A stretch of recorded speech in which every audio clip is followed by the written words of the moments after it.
all of you had a chance to take a look at the Tesla Roadster sitting out there in the parking lot. It was the one behind the orange cones that looked very different from all the rest of the cars out there. If you didn't get a chance, try to beat Elon out of here tonight and go take a look at it, or at least watch him tear out of the parking lot silently. So, allow me to do an introduction, sir. We've known each other a long time. We have. Churchill Club is 12 letters. Oh, yes, it is. Oh, my goodness. I was just thinking, it was 20, it's hard to believe it was 28 years ago that Rich Karlgaard and Tony Perkins showed me a plan for this. And it was about this, just a few years before I was shown the plan for eBay. And in both cases, I said, I just don't think it's going to work. It's crazy. No, it's just crazy. So allow me to introduce you. 37-year-old Elon Musk was born and raised in South Africa, but left home at age 17 to make his way in the world.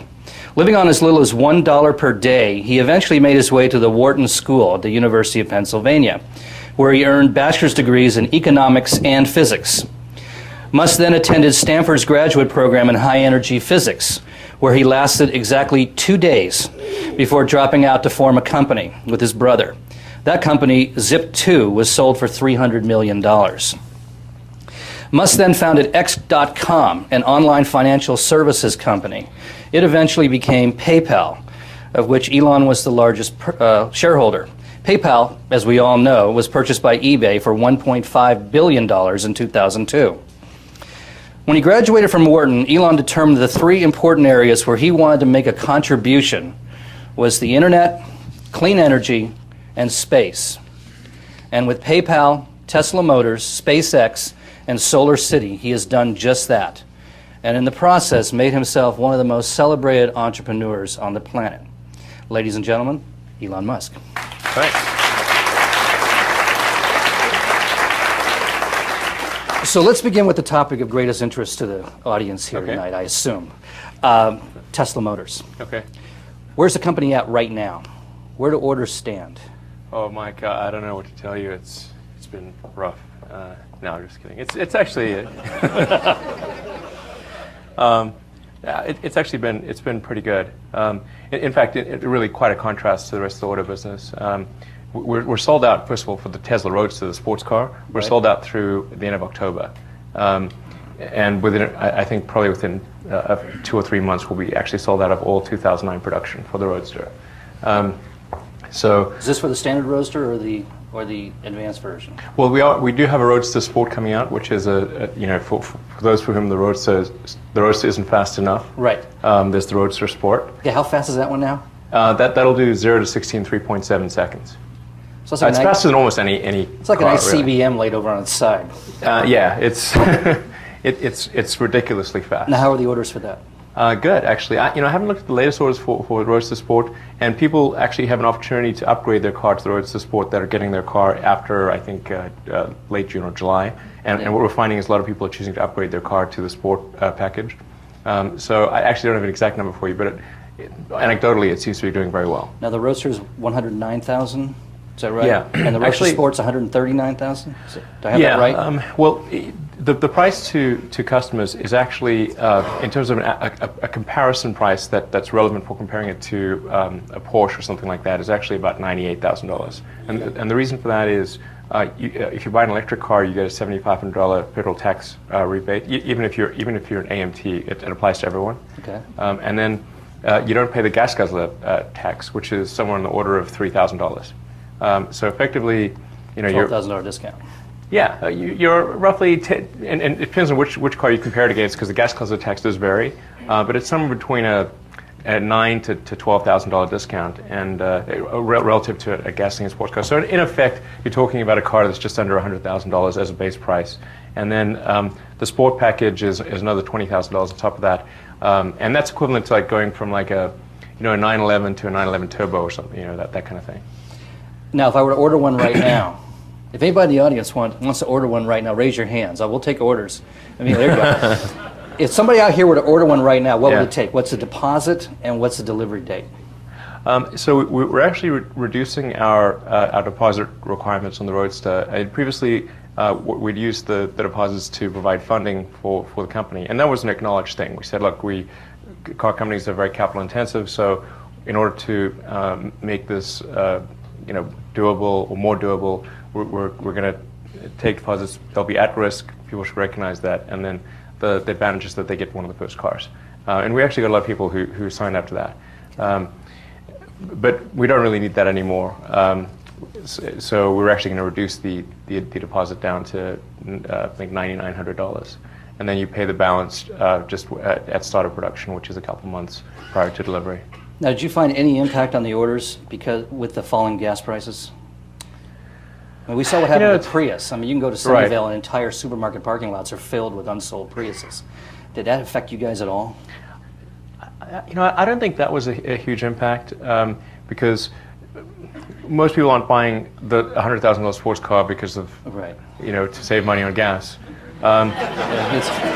It's more geek love than it is cheap gas. Yeah, I was more worried about how that would affect sales for our sedan, which we just unveiled a few weeks ago. Yeah, we'll talk about that in a moment. But keep going,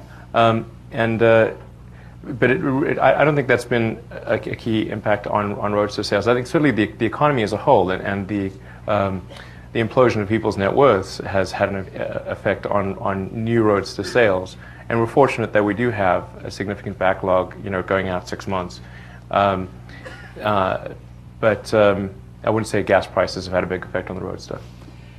Now, being in the car business, you have to be asked, are you taking any federal money? And are you worried about your job security if you are?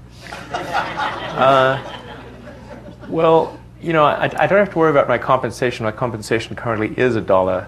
So I'd be happy to cut that in half for the federal government if they do give us a loan. But actually, we've taken no government money at all thus far. Some people out there think we have, and we haven't. Now, we do aspire to get a government loan under what's called the ATVM program. It's the Advanced Technology Vehicle Manufacturing Program. That's from the DOE? That's from the DOE. It's not bailout money, and this program was done before there was a need for bailout money. This legislation was written started writing it about 18 months ago, and it finally got approved by Congress last year sometime, I think late last year. So, and this is before Obama. So this isn't stimulus money. This isn't bailout money. This is actually something that originated in the Senate Energy Committee because they felt it was a matter of national security and obviously environmentally important for the United States to accelerate its transition away from oil for all the obvious reasons that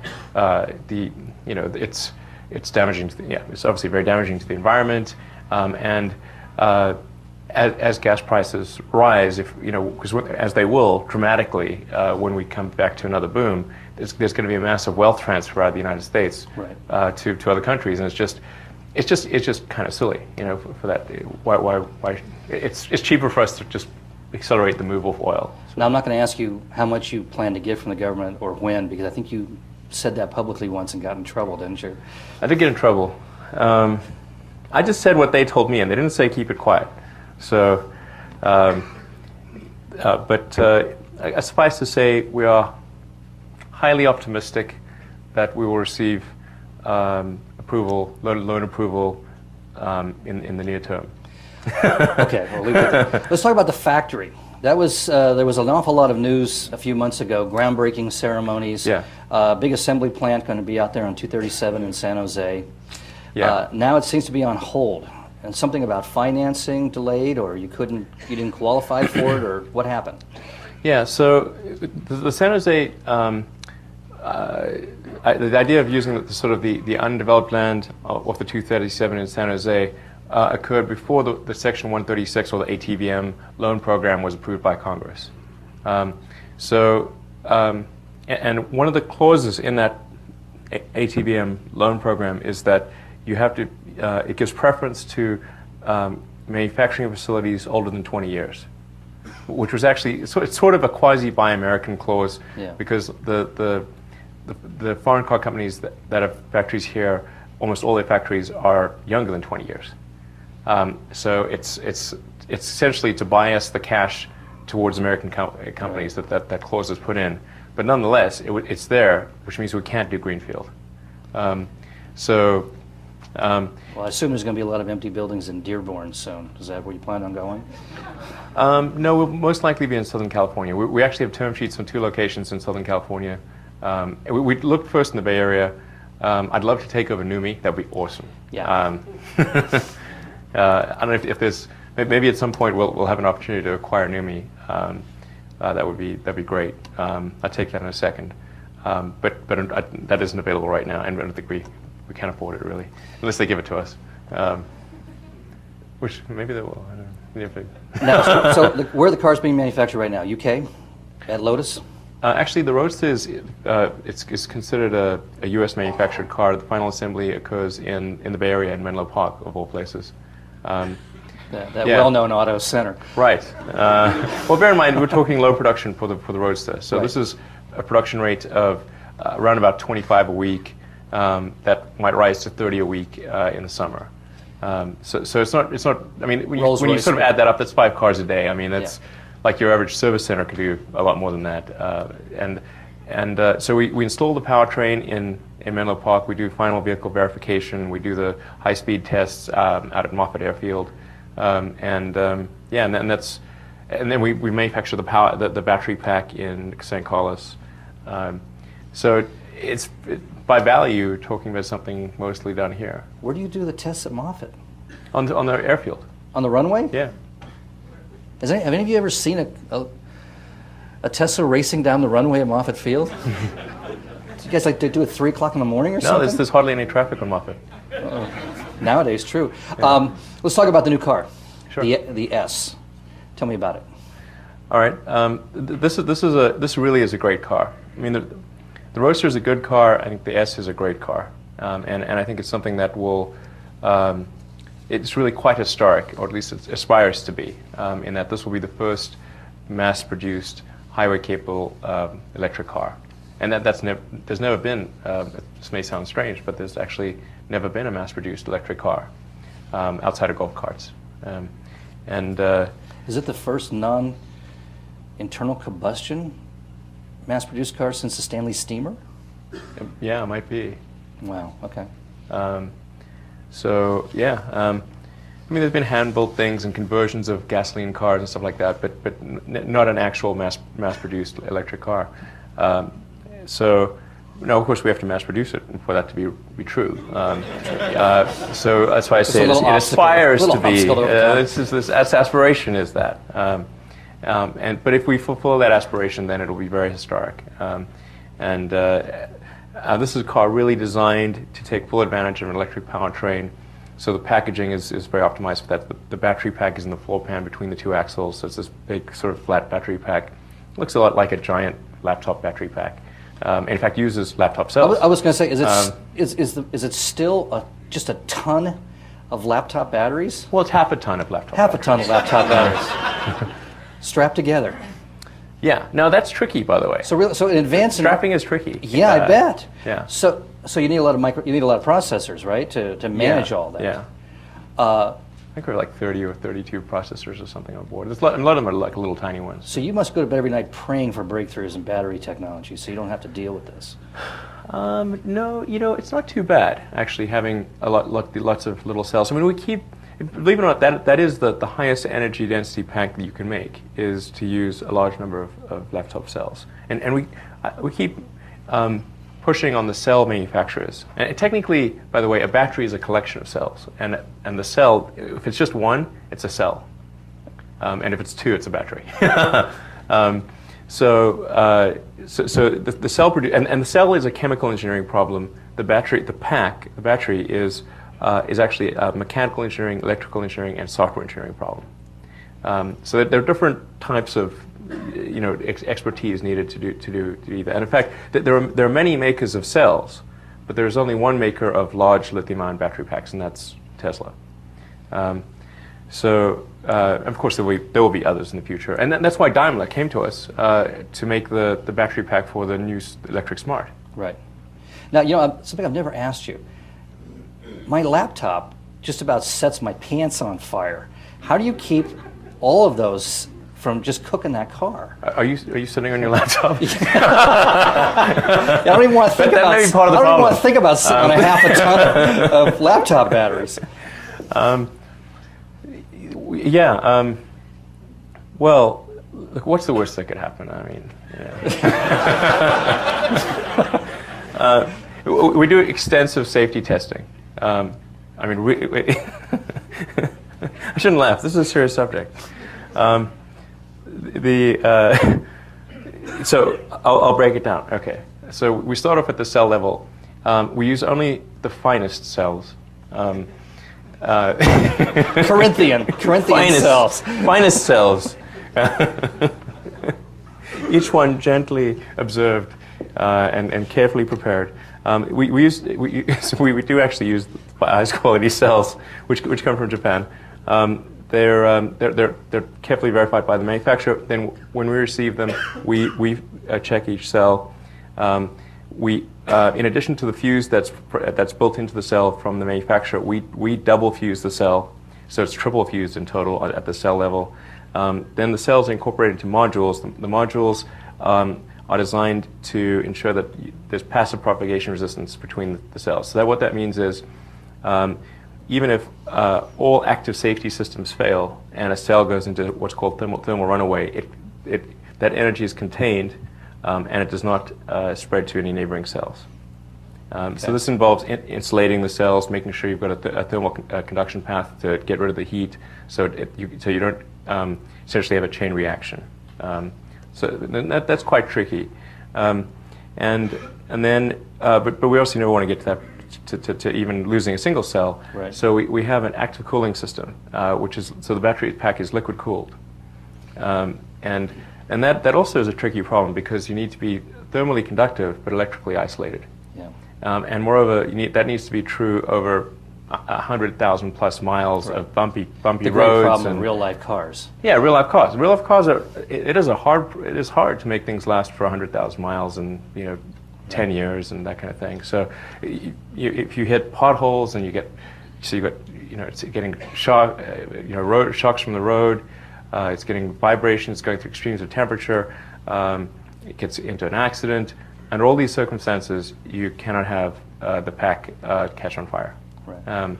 Very hard problem, and then also it must be you must be able to make the pack inexpensively. It's got to be pass all the regulatory requirements. You've got to preserve the pack so that you maximize the calendar and cycle life of the chemistry within the cells. Charging. So you have to deal with the DOT and the DOE. Yeah, Any branch of a lot of government departments. Yeah. Tell me more. I don't want to go into too much minutiae. Tell me more about the car. Yeah, sorry. What's the experience like? I should have said. Yeah, I'll give you the sales pitch on the Model S. Okay, so this is a car that has a range of up to 300 miles. It seats up to 7 people. That's 5 adults plus 2 kids. And the way we get the 2 kids is it's kind of like the old station wagons. We have 2 rear-facing kid seats in the back. That's an option that you can order. I remember those days. Yeah, I mean, it's not great being in the back, but I guess it could be kind of fun if you're a kid and you can sort of watch all the other cars and stuff.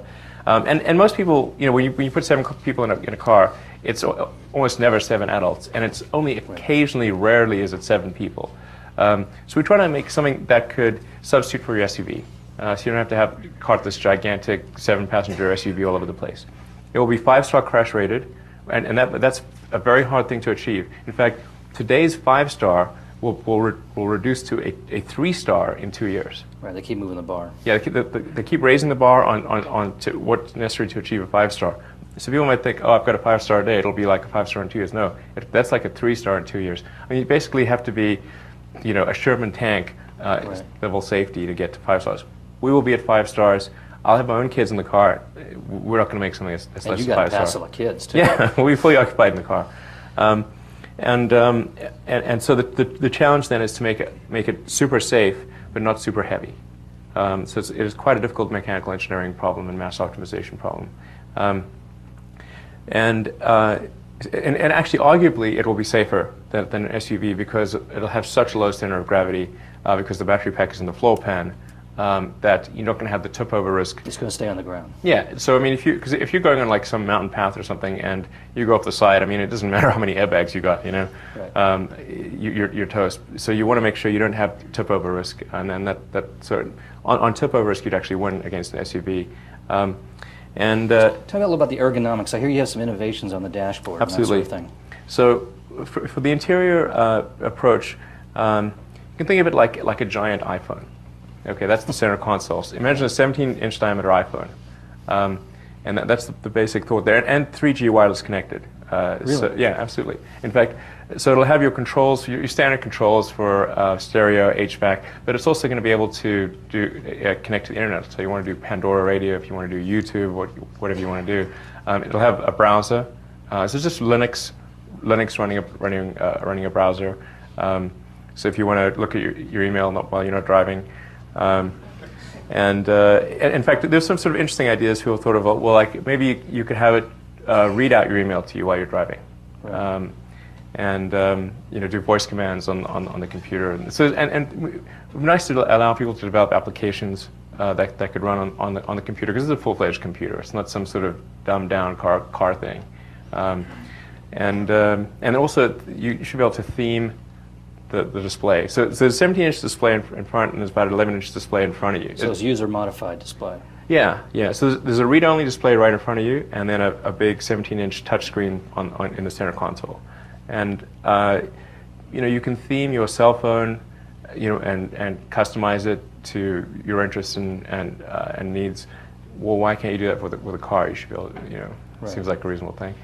So if you want to see different instruments on the front, like you care about seeing this readout, that readout, you want it to sort of have a heavy metal look. You want it to look like country and western, whatever.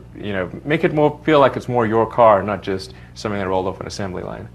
So you could have the dashboard of a 67 GTO. Yeah, Stewart absolutely. Warner gauges if you wanted to. You can have it look like steam gauges if you want. Yeah. To. Yeah, absolutely. So this is your 5 Series killer. We're not going to kill. We're looking at 20,000 units a year, so we're not going to kill anything. Right. And we'll impinge on the market share of several cars out there: Lexus, Mercedes, BMW, Audi, Infiniti. But really, it'll be a small, hardly noticeable impact on total sales. At least there were 17 million cars sold in the U.S. a year. I think it's down about, not much, like right. 9 million cars a year kind of run rate.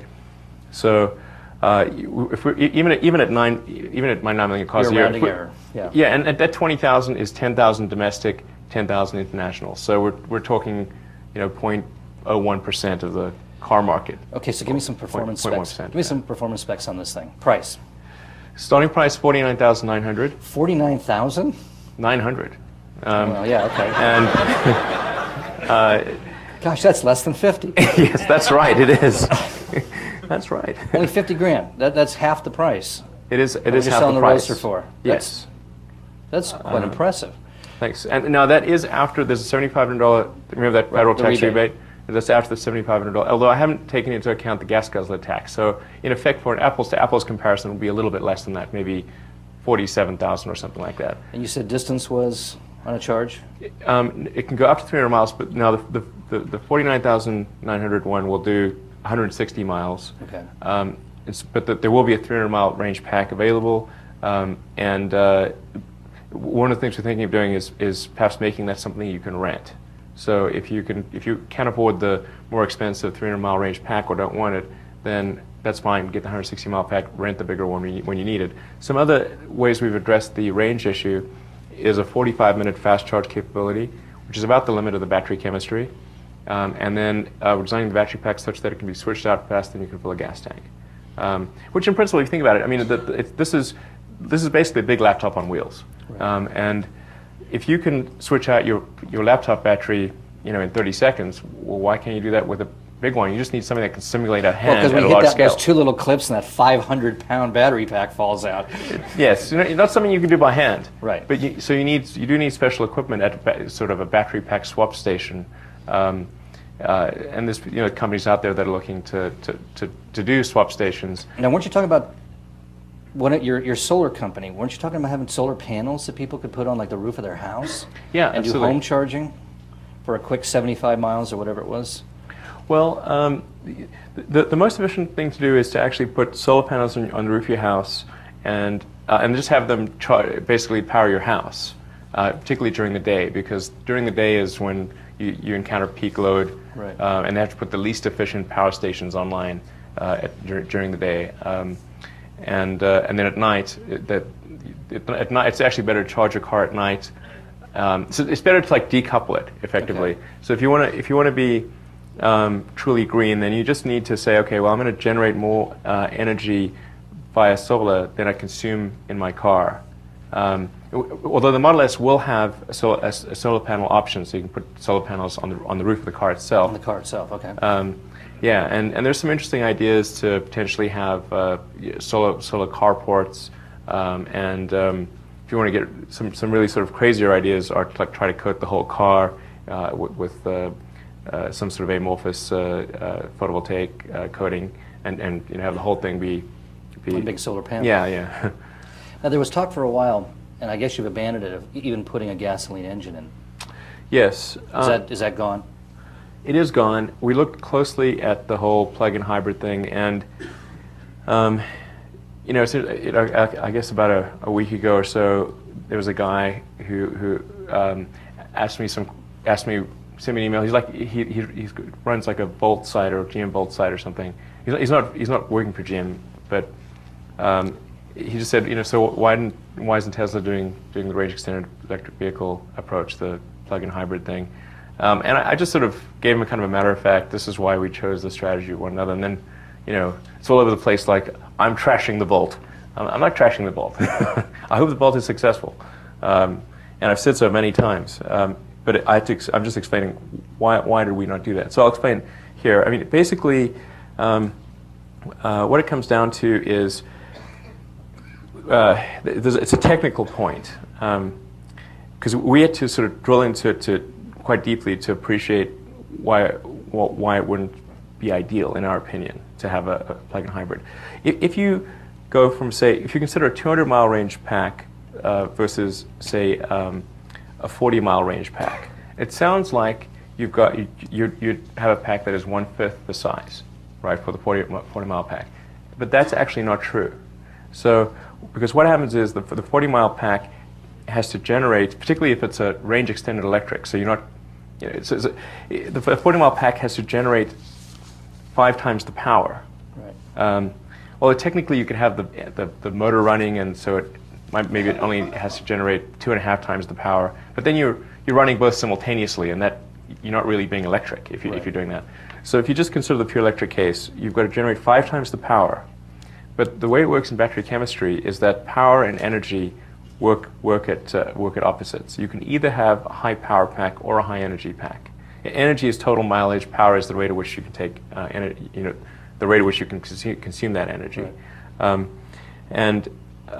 So in effect, you then push to a low energy density chemistry in a plug-in hybrid case.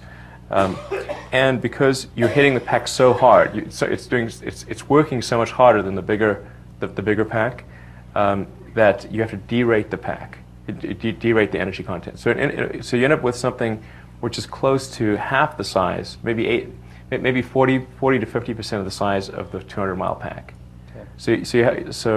And then you've got to add in the cost and weight of the engine, the generator, all the cross connects between the two. You've got to factor in that there's servicing of 2 complete drivetrains. You still have to deal with all the EPA stuff for emissions, and then when you've consumed your 40 miles, which we'll do reasonably free, not every day, but maybe every third day. You're then going to have something which is massive, an engine which is really underpowered. Right. It's going to push this heavy car down. Yeah, it's going to feel like I've got a lawnmower engine trying to power my sedan, and it's going to be running at very high RPM. It's going to be working really, really hard. It's not going to make that 100,000 miles. It's going to be tough. Yeah. And so it's going to feel very anemic on the highway, and so it's problematic. You're neither fish nor fowl.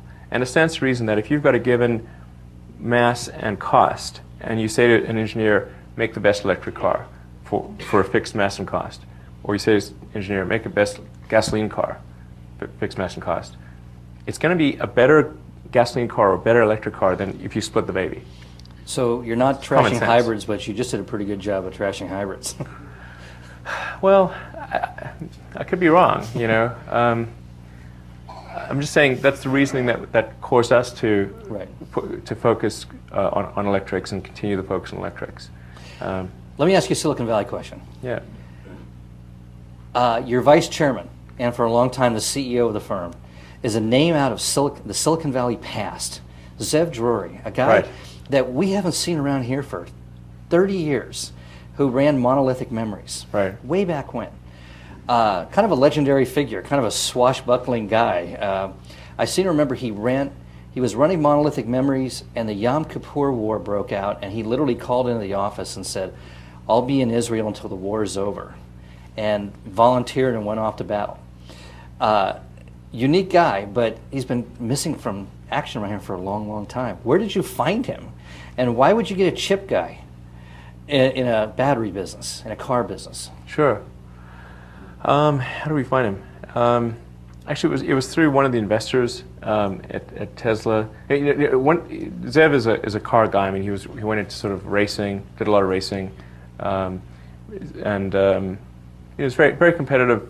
You know, obviously, you know, a great entrepreneur, with a strong track record, and I think very importantly, he was someone who was not afraid of danger, as evidenced by his running off to the Yom Kippur War. So, you know, towards the end of 2007, we needed to find a CEO for Tesla, and we didn't have a lot of takers because it was a very difficult situation, and there weren't very many people with the guts of Zev, anyway, so you know, Zev I thought was somebody who could help get us out of a pickle, and who wasn't afraid to try to do that. And I mean, it's hard to describe. Tesla was in a really dire situation at the end of 2007. It had come to light that the car's cost was $140,000. We'd been selling it for $92,000. You're going to make it up in volume. Right. Yeah. And not only that, we couldn't. I mean, there were several things broken about the car technically. Transmission being the most notable item, but there were a lot of other issues. You know, so it really wasn't a car that could even if we said, okay, we'll accept the $140,000. This isn't a car that would have passed safety and reliability and endurance tests. And so it was just wow, and we were sort of out of money, or close to being out of money. So this is like 18 months ago. In a situation like that, you got to be pretty bold if you want to come in and run, help run the company.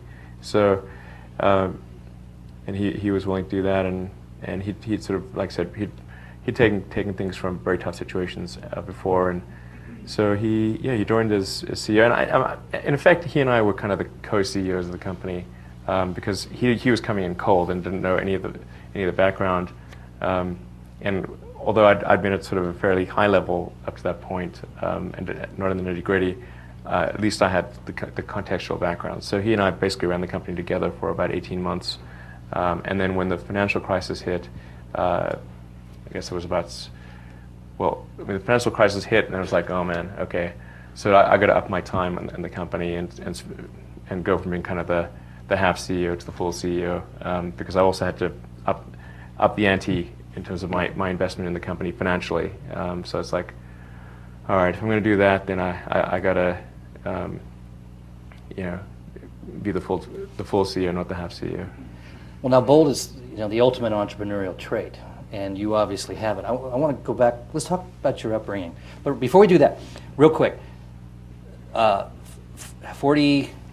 How much for the S? 49,900. Okay. Yeah. How fast? It's 0 to 60 in about 5.5 seconds, and top speed 130 miles per hour, electronically limited. We will have sport versions of the S that will have a 0 to 60 of under 5 seconds.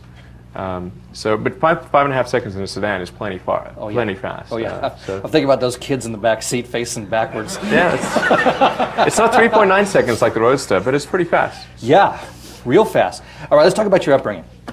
You leave home at 17, and you want to get to the States, right? Was that your dream? Yeah. First of all, you didn't want to be in the Army. That doesn't seem like a good use of time. Being in the being conscripted in the South African Army just didn't seem like a great way to spend time. So without your parents' approval, you take off and you end up in Canada first? Well, so I was trying to figure out how to get to the U.S. to try to convince my parents to move there. Oh, my parents were divorced, so at least one of them could move there, and I could move there with them. But I wasn't successful in convincing them. But then I found out my mother had been born in Canada, so I kind of walked her through the process of getting her Canadian citizenship, which allowed me to get my Canadian citizenship, which meant I could go to Canada. And my grandfather was American, actually, but because my mother hadn't gotten her American citizenship before he died and before certain age restrictions, I wasn't able to get American citizenship, unfortunately, directly. So I went to Canada initially. Canada's a great country. I was there for about 3 years, and then came down to the States to continue going to school at UPenn, Wharton. And you live on $1 a day. How did you? Well, how do you live on briefly, but how do you do yeah. that? I mean, there's several times in your life when you're It's a long time basically ago. well below the poverty line, right? And this is one of them. But $1 a day was 20 years ago. Yeah. So it was that's like $2 a day. $2 a day. Well, there's all the difference. It is all that does make a big difference. Yeah. Well, I wasn't quite sure how much money, how hard it would be to get a job or anything like that. So I hadn't really had a real job because I was only 17. So I'd done like paper routes and stuff like that.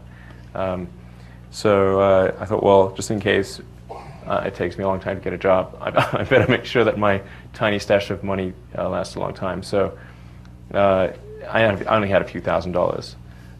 So I thought, well, let me see if I can live for under $1 a day, and you can do it. I mean, you just buy like hot dogs in bulk and oranges in bulk, and scurvy's bad, so you could have an orange, throw an orange in there. That's when the blisters start forming on your tongue, it's time Right. to get an orange. An orange every couple of days will keep scurvy away. And hot dogs are like it's just sort of like pasta and pasta sauce. Just buy the stuff in bulk, and you can get, at least at the time, you can get to under $1 a day. So now you pick up 2 degrees. It got a little monotonous after a while. But. Yeah, I can imagine the 14th day in a row of spaghetti. Right. A lot of people pick up econ degrees. A lot of people pick up physics degrees, but not many people pick up both of those. Those are 2 different worlds. I thought it was relatively unique, and then I found out actually somebody else did it. But yeah,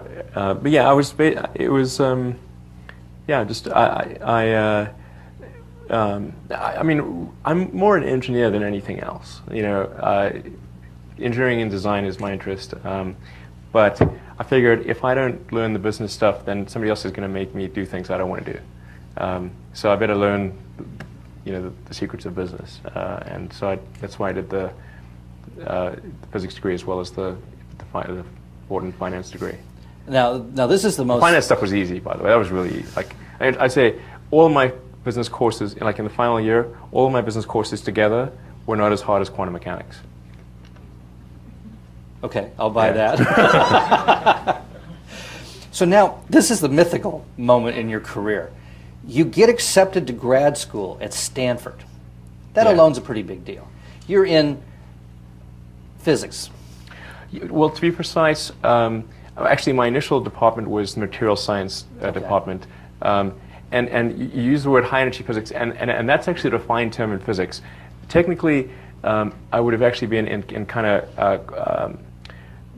the quantum mechanics more than high energy physics, because the area I was going to be researching was sort of an intersection of applied physics and material science, and basically trying to figure out, can you create a capacitor with enough energy density to replace a battery.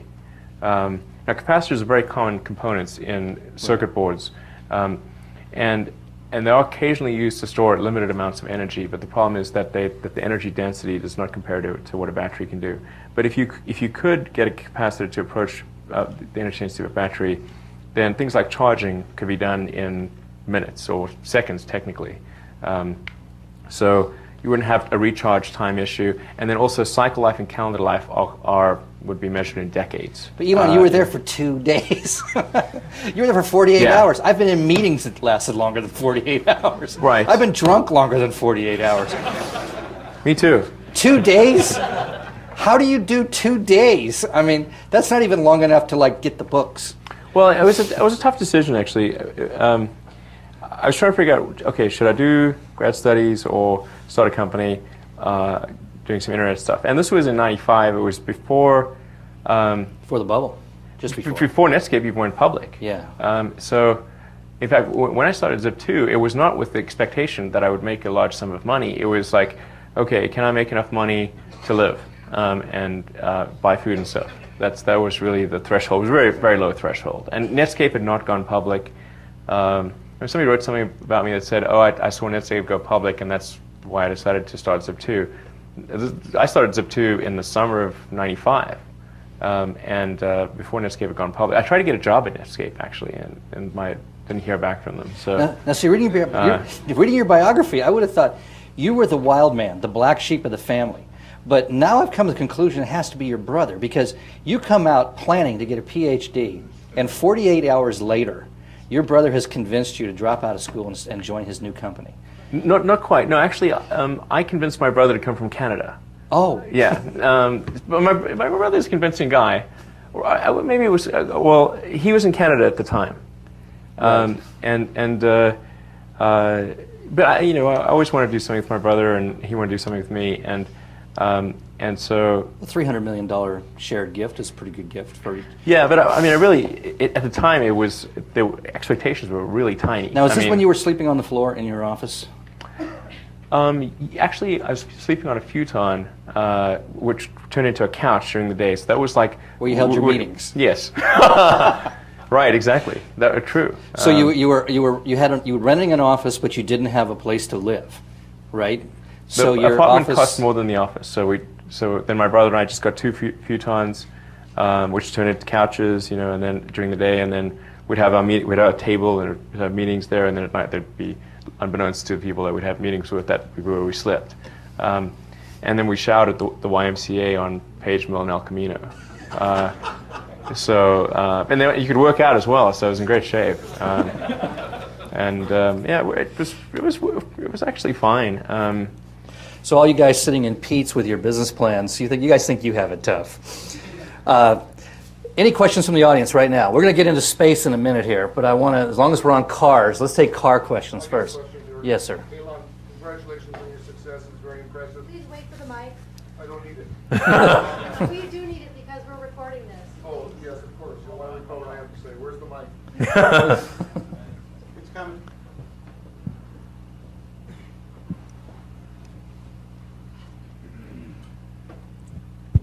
Thank you. I'm very interested in your idea about email being built into your next car.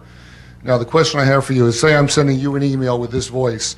Is that what you're going to hear while you're driving? My voice reading my email to you, and when you respond to me, I'll hear your voice responding to me. It's just an idea, so you got it from me. Just keep it in mind. You don't have to respond right now, yes or no. Thank you. Okay. Everybody sign an NDA on the way in?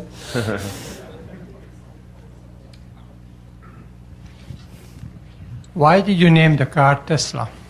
The company's named after Nikola Tesla, who's actually very well known in physics, because units of magnetism are actually units of Tesla, and I mean, he came up with a number of innovations. He also went crazy, but so hopefully that's no indication of the future of Tesla. But I mean, he was a great man, and didn't get. I think the popular side of things hasn't gotten quite the recognition that he deserves. So it was a choice between Tesla or maybe Faraday, after Michael Faraday. So So capacitance is measured in farads, by the way, in farads. So. Could you give us your perspective on the future of Detroit? Future of Detroit, wow. Well, the companies are going to be smaller than they used to be. I don't think I can actually. I'm not sure I could shed any light that people don't already know about Detroit, and that it's going to be a much smaller industry than before. I think there's a good chance it will emerge healthier from this process than it's been in recent years. I mean, GM and Chrysler in particular, and to some degree Ford, this was inevitable. It was only a question of when. And so the financial crisis kind of accelerated the inevitable, but it didn't. It would have happened anyway. There need to be substantial reforms on the management side and on the labor side, and I think really they need to get back to. They need to focus on producing great products. That's what it really comes down to. If you say who makes great cars, how many people in this room would say GM? It's kind of unusual. People would say that. If you said, tell me who makes the best cars in the world, it might be a Toyota or a Daimler or a BMW or an Audi or something like that. So, I mean, that's really what great companies are built in great products. Hopefully. But now, once you prove mass production of electric car, why wouldn't the M&A guys from General Motors and Ford come knocking on your door? Well, I point out that if there needs to be some currency for that acquisition. Right. And the stock isn't worth a lot, and right. And they don't have any cash. They're not going to give you. You're not going to take equity in General Motors. No. So, I mean, I made this comment actually several months ago. I was a little more flippant when I say, well, what if General Motors calls up and what if Bob Lutz, who's no longer on the board, calls up and says he'd like to acquire Tesla? What would your response be? I say, well, you can't afford it, and that's just true. I don't think they can afford much of anything. They just don't have the cash, and the equity's not worth anything. One more car question out there, and then we'll go to space. How would you compare Tesla with Fisker Automotive?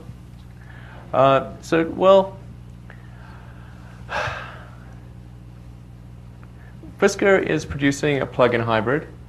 So Fisker is producing a plug-in hybrid. It's not, as we were talking about earlier, we're pursuing a different strategy for the reasons I articulated. If Fisker is staying, I think they're producing a four-door sedan, but it's a sportier sedan than ours. Our sedan is intended to really be very functional and have a lot of cargo space, carry 5 adults in comfort, plus potentially 2 kids, and still have room for luggage. And we're at sort of the roughly $50,000 price point there. I think at around $80,000 starting price after tax rebates. I think that's probably a fair characterization of the differences. Let's talk about space. We literally don't have enough time interviewing you to cover everything you do. We could do 3 different events on 3 different activities. Well, let's do space real quick. Where does SpaceX stand right now? What's the status of things? And what's the status of the X Prize, too? Let's get into that. Okay. Well, SpaceX is doing really well, thankfully. Otherwise, I would be in real trouble. I mean, particularly in terms of the time that it takes, the time that I have to dedicate to the companies. I'm on average, sort of roughly 50-50 between SpaceX and Tesla. Although, as there are issues that crop up that need to be addressed, that could swing it to as much as 80% SpaceX or 80% Tesla in a given week. But SpaceX is profitable. It's been cash flow positive and profitable for the last 2.5 years. We got to orbit last year. In December, just before Christmas, NASA awarded SpaceX a $1.6 billion contract to resupply the space station with cargo. When does that begin? That begins at the end of next year. Okay. So the first operational mission after the demonstration missions is December of next year. And at what point do you take over completely? Don't you have exclusivity for a while as the space shuttle retires? Well, the space shuttle is supposed to retire at the end of next year. Okay. So then we'd follow cargo missions immediately thereafter. Although if the space shuttle ends up running a little longer, then there may be some overlap. Are you going to hit those milestones? I think that we have a decent chance of doing it. It's not entirely. I mean, there's going to be guys. You have guys waiting up there for simple. Well, NASA isn't. I don't think NASA's counting on us being there exactly on time. They do have some contingencies, and we're certainly going to do our best to meet those timelines. I think we can.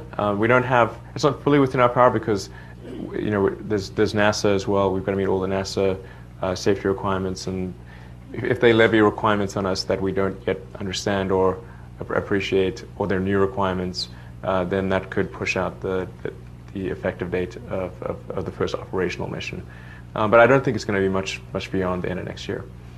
So I'm curious. I've always wondered about this about you. Space exploration, rockets are the stuff of governments, large countries. Yeah. Did you have an epiphany one day where you just said, to hell with it, I'm going to actually do this myself? I'm going to create a commercial space company? Yeah. I mean, who sort comes of. up with that idea? You in the shower? It is kind to the office? out of left field, yeah. Well, you mentioned the areas of interest that I had in college. One of them was space travel. In particular, the extension of life beyond Earth, to like making life multiplanetary. I actually, when I was in college, I didn't think I would actually be a part of space. I was going to say, you're the only guy who thought of this stuff that actually did it. I mean, there are millions of people that think, I'm going to do this. I'm going to, be an astronaut when I grow up. Not many people actually build rockets when they're 35 years old. Right, and actually, when I was in college, it wasn't these are the three areas I want to be involved in. It's these are the three areas that I think will most affect the future of humanity. And I didn't. If you'd asked me in college, do you think I'd be involved in space? The answer would have been almost certainly not. I thought it would be highly unlikely because you need billions of dollars. You need to be a government, and actually, there's only like a handful of governments that can even do that. Right. So it wasn't with the expectation that I didn't expect to be involved in space. But as a result of PayPal, the capital I got from that, I could do something in space. And it actually the space stuff. It actually came from a conversation that Deo and I. Where's Deo? Yeah, there he is. So we were coming back from Deo's parents' place in Long Island, and Deo asked me, like, what am I going to do after PayPal? And I said, well, I thought maybe there'd be something philanthropic that could be done in space that would get the public more excited about space travel, and in particular, sending people to Mars. And I said, but I'm sure NASA's got that covered, and so I'll go look on the NASA website for when are we going to Mars, because of course it should be on the website, like, we're going to Mars in this year and this is how we're going to do it. But there was nothing at all about people going to Mars. I was like, I just don't understand why there's nothing about people going to Mars. Because if you look at the literature in the 70s, it was all about, we went to the moon, now we're going to go to Mars. Right. And so what happened? And there was the space shuttle, and the space shuttle turned out to be a really big mistake. And it could barely get to low Earth orbit. Forget about moon or Mars or anything like that. And so I thought, well, geez, maybe I can do something that's going to get the public excited about Mars, and that will generate congressional support, which will turn into funding for NASA to go do this. And looked at a few different options. Actually, Deo and I did a couple of trips to Russia to look at buying some refurbished Russian ICBMs. Right. That's just change the telemetry a little bit. Yeah. Yeah. Make sure you shift the payload. Like, which button do we press? And meanwhile, NASA lost the blueprints for the Saturn V rocket, right? So you couldn't rebuild that. Right. Saturn V was a great rocket. It's just too bad that we should just rebuild that rocket and make it better. Like, just improve on that rocket. It was a good design. It's so much better than the space shuttle. So are you going to put a man on Mars? Comparable. Are you going to put a man on Mars? You and I have a bet. I haven't forgotten the bet. Right. We were in a plane flying over the North Pole under the Aurora Borealis, Right. as a matter of fact, and we made a bet. You believe that man would walk. You would put a man on the moon by 20. Not on the moon. Oh, I'm sorry, on Mars. Yeah. By 20. 2020 maybe? I think it was 2020 or 2025. Okay. You gonna make it? We'll try. What's the next milestone for SpaceX? Well, there's the next big milestone will be launching Falcon 9, our big rocket, which hopefully will occur towards the end, around the end of summer. And that's the rocket that'll be used to carry our Dragon spacecraft to orbit, and Dragon spacecraft is what will service the space station. So Falcon 9 is a pretty good sized rocket. It's actually the most powerful single core rocket in the U.S. fleet, more powerful than what Boeing and Lockheed make. much is it before considering side boosters? How much each one of these cost? On a per flight of Falcon 9, Right. about $40 million. Those are big bets. Yeah, and then if you add a Dragon spacecraft on top of that, is about the same. And then there's various NASA overhead. So you're making a things. $100 million bet when you Yeah, light right. the fuse on that thing. Yeah, that's a deal in the rocket world, by the way. For only $100 million, we will carry some cargo to orbit. So yeah, so launching Falcon 9 will be the next big one. There's a sort of smaller milestone, which is an upcoming Falcon 1 flight, maybe as soon as the end of this month. That'll deliver our first operational satellite to orbit, which is the Malaysian satellite. It's intended to do Earth observation, for like natural disasters and stuff like that. And yeah, and then let's see. Then at the end of this year, hopefully we'll launch our first Dragon spacecraft from Falcon 9. It won't go to the space station. We'll do sort of basic orbital maneuvering and re-entry, and then next year we go to the space station for the first time. Okay. How long is the contract for the space station? How long? How large? Yeah. How long? How long? It runs through approximately 2015. Okay. And although I think it'll be extended beyond that, because Right. It's just that the operational plan for the space station kind of only goes to 2015. So, Frankly, in theory, if you get this right, do we need NASA anymore? well, absolutely. Well, NASA, we aren't a customer to NASA. Right. Right. NASA is our customer, I should Right. say. So and they're our biggest customer. And in fact, when NASA does developments, although in all circumstances prior to this, NASA has had these sort of made the design decisions. The implementation of those design decisions has been done by aerospace contractors. So the novel thing here is that for the first time, NASA isn't dictating the design. They're simply saying, we need cargo delivered. We're willing to pay. Giving you a performance contract and letting you do the rest. Right, Yeah. right. It's sort of more like FedEx, Yeah. or SpaceX. We deliver. Yeah, absolutely. Any questions about space, guys? Got one down here.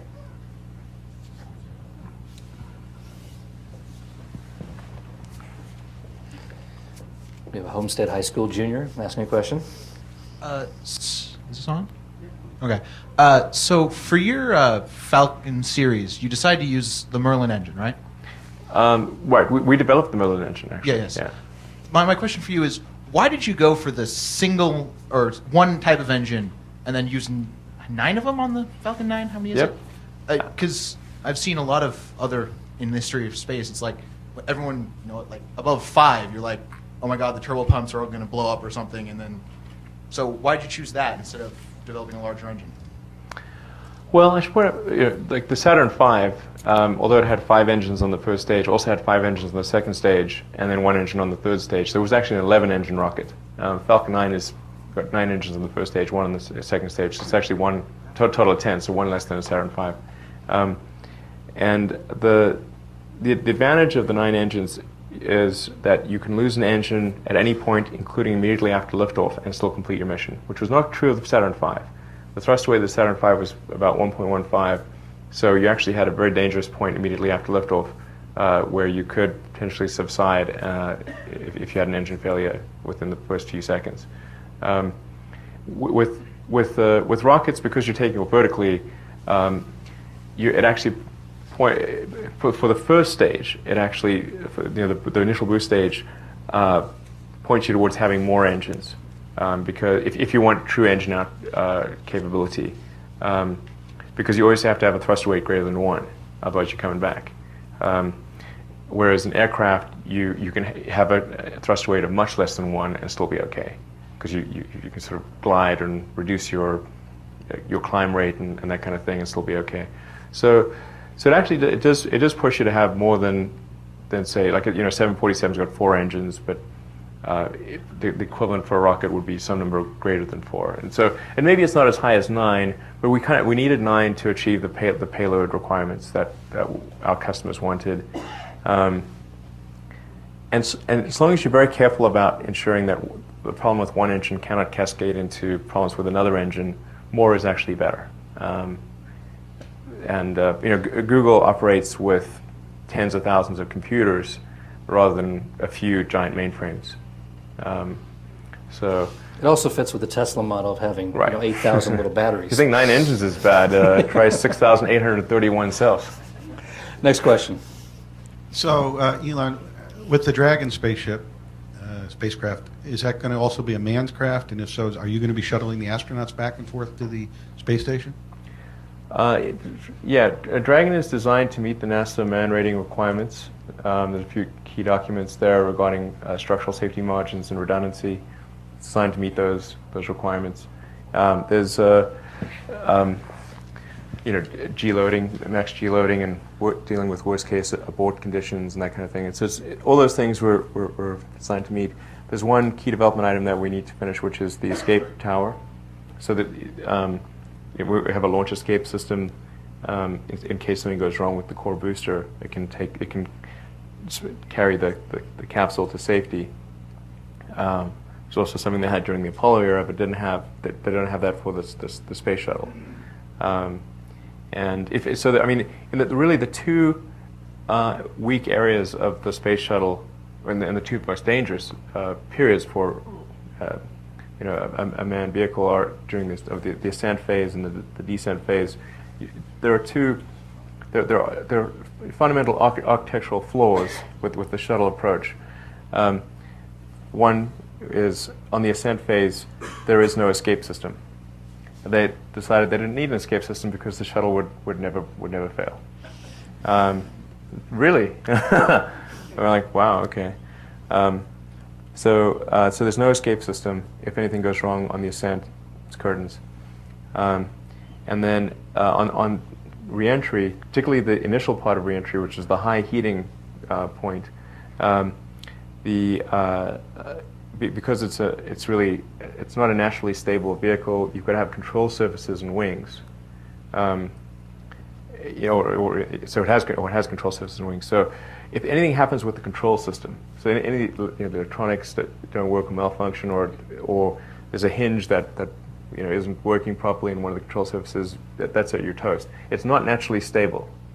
It has to be controlled, and then the heating rate goes with the square of the radius of whatever you're dealing with. So if you've got a wing leading edge that's got a very, effectively got a sharp radius, you have a very concentrated heat, which limits the material choice to some very brittle materials. In fact, it'll only work for Earth orbit reentry. If you come in at a higher velocity than low Earth orbit velocity, there's no material known to man that can withstand it. So actually, for like the moon, you couldn't use a winged vehicle. It's impossible. It's sort of like if you think of the Apollo era, okay, they had airplanes back then. It's not like, oh wow, wings, what are those things? The designers of Apollo, von Braun and the others, were very familiar with aircraft. If they thought wings made sense, they would have said, let's put wings in this thing. But they don't. When it comes to space, wings are dumb, just as you don't make an airplane look like a boat. It's different media. So if when they retire the space shuttle, how are they going to bring the astronauts back until you and get them up until you're able to do that? The Soyuz. Okay, the Russians will do it. Yeah. So the Soyuz is a good. I mean, I would definitely prefer to ride on the Soyuz than the space shuttle.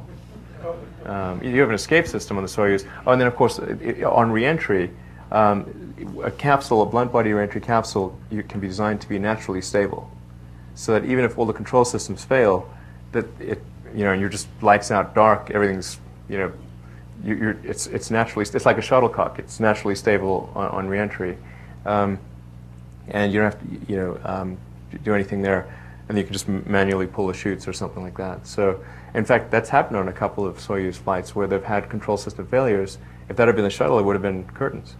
But because it's naturally stable, you don't have to worry about that. And then because you've got that blunt body reentry, the heat shield is much more robust because you've got this really big radius heat shield instead of these sharp radius wings. So it's really a much safer design. I believe there's never been a fatality on the Soyuz, which has been going much longer than the shuttle. Many more flights. So, Elon, how do you keep these two different things separate in your mind? I mean, you're dealing with two massive industries, very distinct worlds. I mean, do you have to like literally say, oh, wait a minute, I'm doing rockets right now. No, I'm doing cars right now. And how do you segregate those two things? Because they're both competing for your attention 24 hours a day. Right, and I have my kids actually spend a lot of time with my kids, And by the way. 4 kids. 5 kids, yeah. 5 kids. Yeah. Right. How do you manage that? Yeah, that is tricky. Yeah, no kidding. Yeah. Well, actually, it's okay most of the time. But if it's when a crisis flares up in either kids or one of the businesses, then it can be quite a little bit overwhelming. So it's like triage all the time. It is. It is kind of like triage. I mean, a rocket business and the car business are pretty hard in the best of times, and these are not the best of times. Next question. You don't like wings. I don't like wings for things that go to space where there is no air. I mean, my understanding of the reason the wings were on the space shuttle was so they could land where they wanted to. Oh, okay. So let me correct a misconception then. A blunt body, sort of a capsule, gumdrop style thing, is a controlled landing. In fact, because you still have a lift vector, so you use offset center of mass to create a sort of a tilt in the capsule, and that actually creates a lift vector. And that lift vector, would typically be a lift of a drag of 0.2 to 0.3, but that's plenty enough to steer you where you want to go. And in fact, even in Apollo, when they didn't have GPS and they were really dealing with very primitive electronics, their landing accuracy was a 1 mile radius. And of course, if you can get much better than that with GPS and all that other stuff. In fact, the only error is the wind drift. That's really the only meaningful error. And if you do steerable chutes, or put some like a little propeller that popped out or something like that, you could drop the capsule on the numbers on the runway. Just like a parachutist can steer their flight down to a very accurate location. And then you could, I think you just sort of like flare it just before you get to the bottom, just like a parachutist, and there you are. Next question in the back. I was there several years ago in the Mojave Desert when Spaceflight 1 took off for the maiden voyage. I was wondering, first of all, what was SpaceX's involvement in that program? And do you guys have any plans for taking up civilians into space?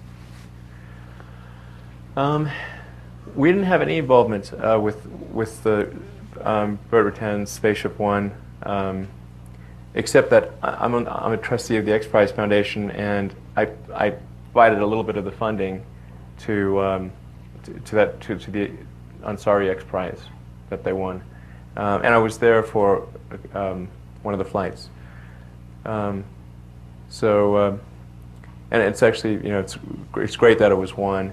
But it is worth pointing out that there's a significant difference between a suborbital flight and an orbital flight, because space kind of seems like, well, space is all the same thing. But if you look at the energy required to get to space versus the energy required to get to orbit, they're very different orders of magnitude. You need an ideal velocity of roughly Mach 25 to get to orbit, Mach 3 to get to space, if you define space as, say, 50 miles up. And that's a pretty big differential, but it's bigger than that because the kinetic energy goes with the square of the velocity. So you need 625 units of energy to get to orbit, 9 units of energy to get to space. So you're about 1.5% of the energy, one versus the other. So the requirements are really way, way different. So you need, in fact, it's only just barely possible to escape Earth's gravity well, just barely. If you look at the size of Saturn V, for example, that ultimately took 2 people to the surface of the moon, one plus one who was orbiting the moon. That was a really gigantic vehicle. I mean, it's like the size of an office building, and it got 2 people to the surface of the moon. Next question. Why do you think multiplanetary existence is important? Excellent question. So you have to say, well, how do you decide that anything is important? So there's, I think the lens of history is a helpful way to distinguish more from less important things. And the further out you zoom, the more you can distinguish the less important from the more important. And if you take a look at the whole 4 billion year history of Earth and the evolution of life itself, and say, well, what are the really big milestones in the evolution of life itself? And you can point to, obviously, single-celled life and multicellular life, differentiation into plants and animals, movement of life from the oceans to land, the mammals, consciousness. Sort of those are the biggies. And those stand above I think the parochial things, concerns of humanity. But I think on that scale would also fit life becoming multiplanetary. I think it would be at least comparable to life going from the oceans to land, arguably more so, because at least oceans to land could be a gradual affair. If it got uncomfortable, you hop back in the ocean. It's a lot harder to go over, to travel 1 billion miles over, irradiated space, and then land in a hostile environment and create a self-sustaining and growing, life, ecology. That's really, really hard. And in fact, this is the first time in the 4 billion year history of life itself that it is even within the realm of possibility. So I think, therefore, if something is important enough to figure on the scale of the evolution of life itself, it should be at least considered, say, worth about as much money as we spend on lipstick. Maybe not as much money as we spend on healthcare, but that's a lot. But enough on, maybe north of cosmetics or something. I think we should spend a little bit of our resources doing that, and that's just a wise bet for life as we know it. So it just seems like that should make it important enough for a little bit of money, like maybe 0.5% of our GDP or something like that, and that'll be enough to do it. Anything you want to say on Solar City? Solar City is doing great. Thank goodness. It is. You tell the audience what it is. Sure. Solar City is the country's largest provider of solar power systems to homes and small businesses. So outside of the utility scale solar activity, and it was co-founded and run by Peter and Lyndon Rive, who are my cousins, and here's full disclosure. So I serve as the chairman there, and I provide some advice strategically and on the product side. And but thankfully it requires almost none of my effort, and those guys are just awesome in terms of their execution of Solar City, having grown it to a leadership position in the course of 3 years. So if anyone's thinking of getting solar, call like 1-800-SOLAR CITY, something like that, or 888, I'm not sure. Any questions? Next question. So, so how does that work? I mean, you've convinced the NASA to give you like a huge contract. How can I imagine that? What story is behind that? Can you tell us, or can you share us that story a little bit? That's the one question that I have. And the other is, you've been working on solar, you've been working on clean tech, or on cars, you've been working on space. So you're transforming society in all those projects, and then there's PayPal. So how does that fit? That's the two questions. Well, definitely PayPal. I mean, I was completely out of PayPal. Well, almost completely out of PayPal when I started SpaceX, and then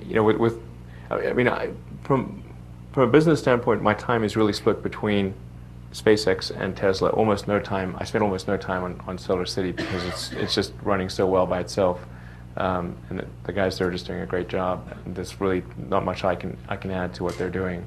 But going to the NASA question, it took us a long time and a lot of effort to convince NASA to rely on us. And when we won that cargo resupply services contract, it's basically value ranging from 1.6 to 3.1 billion dollars. We competed against Boeing, Lockheed, and Align Tech Systems. Well, actually, they were all three of them together against us. There's a sort of a partnership called Planet Space, which is basically it was Boeing, Lockheed, and Align Tech Systems against SpaceX, and we won. So, or at least NASA felt confident enough to give us that deal. So, preceding that, it had been sort of 6 years of working to gain their confidence. And we'd won a preceding contract, which was called the COTS contract, Commercial Orbital Transportation Services, to demonstrate progress in that direction. But I have to give NASA a lot of credit here, because without that COTS contract, it would have been very difficult for us to compete for the Cargo Resupply Services contract. They've been helpful in an advisory capacity and a financial capacity. So I think we're very grateful to NASA and appreciative of everything that they've done, because we wouldn't be in a position to have won that cargo resupply contract without their help. So. During that microsecond each day that you actually have to contemplate other activities, what are you dreaming of now? I really, my mind is full.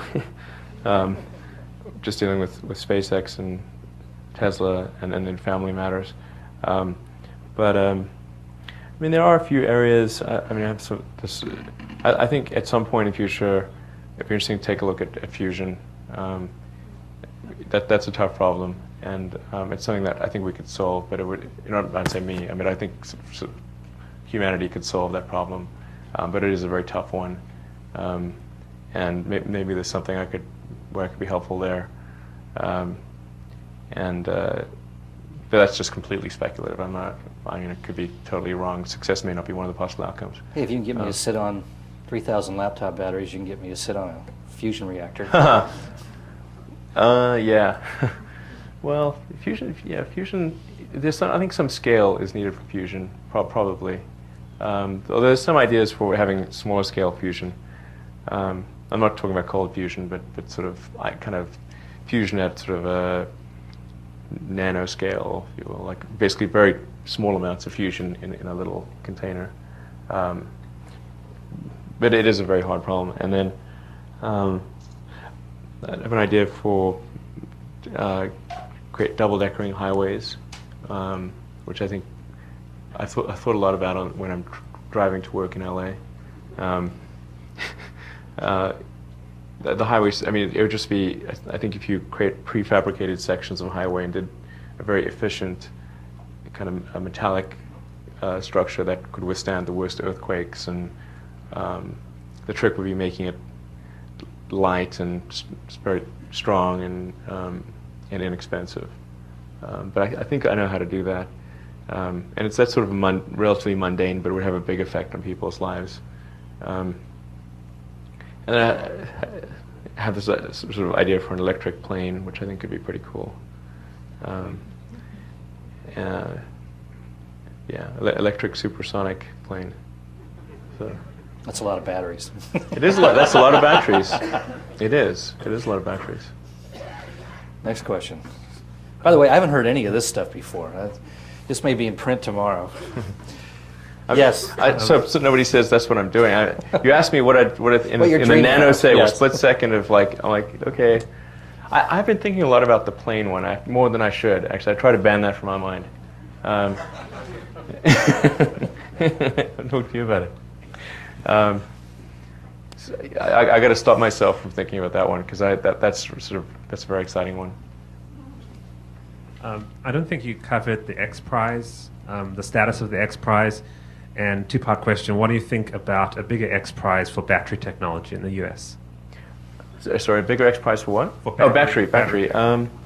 Yeah, I think an X Prize for battery technology would be great if there's a sponsor like the federal government or anyone. I think it's great to incent outcomes rather than it's great to make bets on approaches, but it's also good to incent outcomes. And ultimately, you care about the outcome, not the approach. And that's the good thing about prizes is they don't try to rely on some panel of experts to figure out what the approach is that's going to work, because often those panels of experts are not the people who are going to figure out the innovations that result in the outcome you want. And that's basically why you have prizes. And as far as the X Prize is concerned, there's an automotive X Prize, there's a genomics X Prize for low-cost sequencing of genes.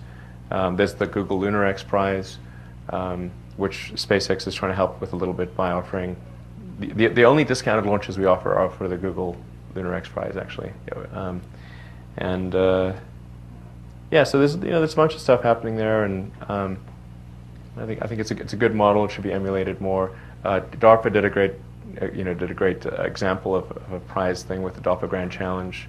That was there's the DARPA Grand Challenge, DARPA Urban Challenge for autonomous vehicles. That's got to be one of the highest bang for buck items that DARPA's ever done. Because I guarantee if you made that like a DoD contractor and had Lockheed and Raytheon and all the usual suspects bid on it, it would have been like $2 billion, and they'd still be working on it. So anyway, I think there's a lot of room for prizes, and there should be more of them. One more question, then I have one.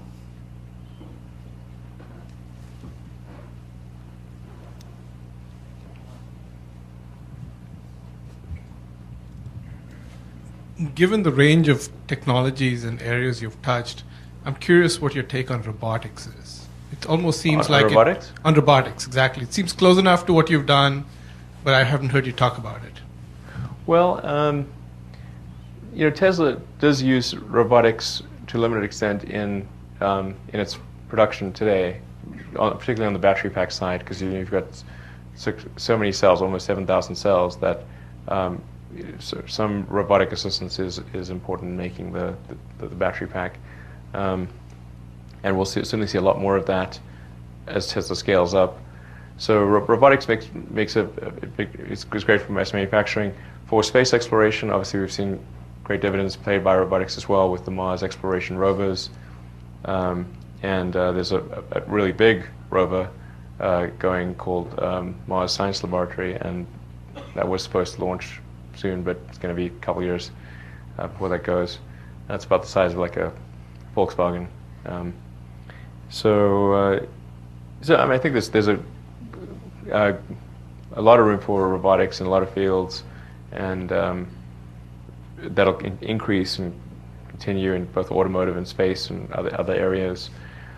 But at the end of the day, I think we still need to make life multiplanetary. It can't just be sort of sending droids out there. I'm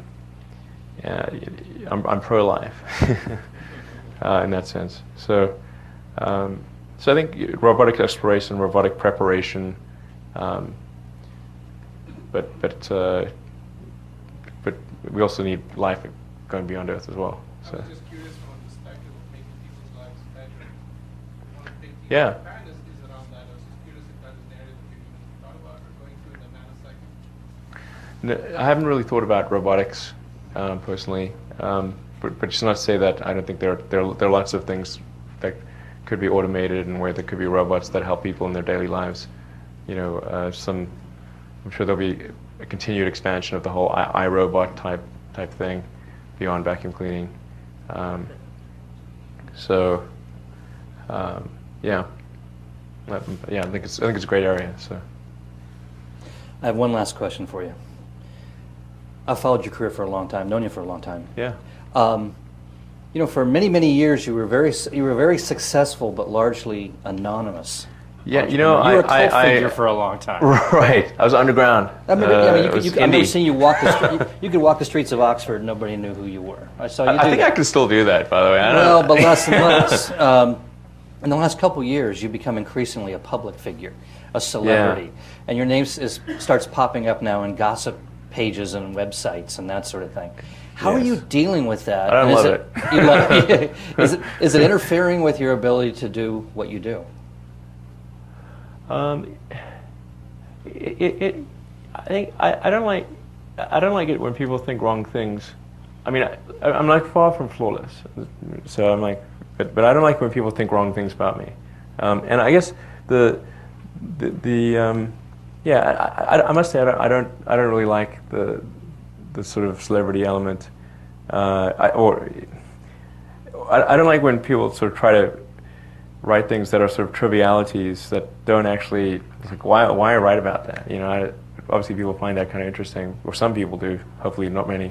I don't know. Sometimes people say like wrong things that I get, you know, concerned that, well, what if my kids read that? You know, because they're 5 and they're starting to read, and that's that. I mean, that's probably the most concerning thing. I'm not too worried about it from a business standpoint because most people that I interact with, particularly if they've known me for a while, they know what's true and what's not true, and in a lot of cases they don't care anyway. Even if it was true, they don't care. But it does concern me if my kids were to read something that was just not true. I mean, you understand, as Tesla continues to be successful, and as SpaceX begins to assume the role of the space shuttle, you begin to become something like Henry Ford and Wernher von Braun combined. And that's a level of celebrity few people ever know. And are you ready for that? I'm probably not ready for that. I'm not a naturally extroverted person. In fact, I used to be horrendous at public. I mean, I'm not that great as it is, but I used to be really horrendous and just sort of shake and be unable to speak. But I kind of learned not to do that. So, I mean, I'd much rather just be, you know, doing engineering and stuff and design. So that's really what I like to do. But you know, I mean, I'm happy to, and I like doing things like this, which are fine. And and you know, if you're in the car business, you got to sell cars and stuff. So I gotta go out there and be promotional. But there are other people at Tesla that actually are much better speakers and sellers of the car than I am, I think. So. Well, that's hard to believe. Anything else you want to tell these folks out here?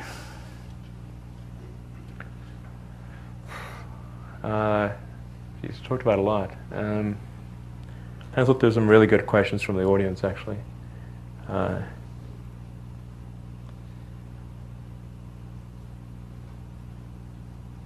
Put your money down now. Right, I mean, I don't know.